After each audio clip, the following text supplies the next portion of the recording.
नाही का ज्वारीपासून सांडगी बनवणार आहे. तर यासाठी हे ज्वारीचं नाही का वरचं कवर आहे बघा. मी पापड बनवले होते गेल्या वेळेस, त्याचा हा असा मी कोंढा ठेवलेला आहे. ते आज हे सांडगे बनवणार आहेत बघा. त्यासाठी मी एका पातेल्यात नाही का एक तांब्या पाणी टाकलेलं आहे. तर या पाण्याला व्यवस्थित उकळी आलेली आहे चांगली. तर यामध्ये चवीनुसार मीठ टाकून घेऊया. त्याचबरोबर ओवा,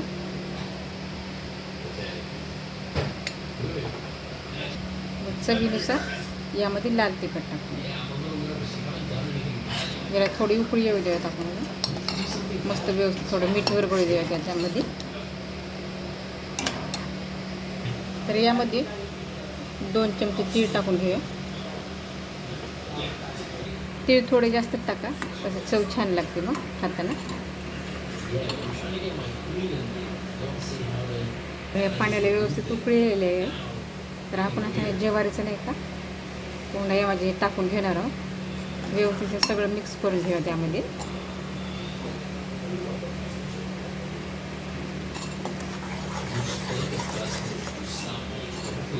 अशा प्रकारे त्यात कोंड टाकलेलं आहे.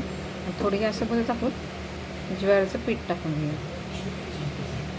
कसं ते आता मी पापड केलेत ना, त्यामुळं कसं ती साल असते ना ती आंबट लागते, आंबूस.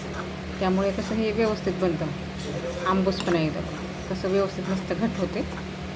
अशा प्रकारे मस्त 10 मिनिटं याला शिजवून घ्या व्यवस्थित.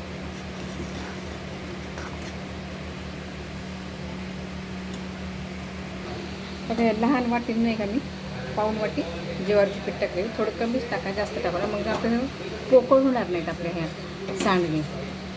त्यामुळे बोला आपलं सांडग्याचं बॅटर मस्त व्यवस्थित झालेलं आहे बघा, शिजलेलं आहे. अशा प्रकारेच त्याला घट्ट होऊ द्यायचं आहे बघा. शिजलेलं पण आहे व्यवस्थित मस्त.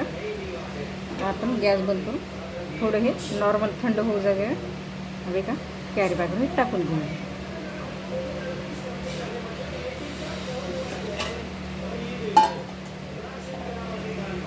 तर अशा प्रकारे बघा सांडगे टाकले आहेत.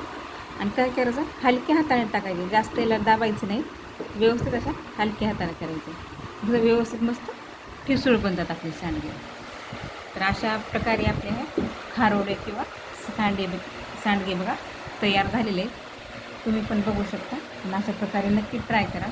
आवडल्यास चॅनलला सबस्क्राईब करा, लाईक करा, शेअर करा. थँक्यू.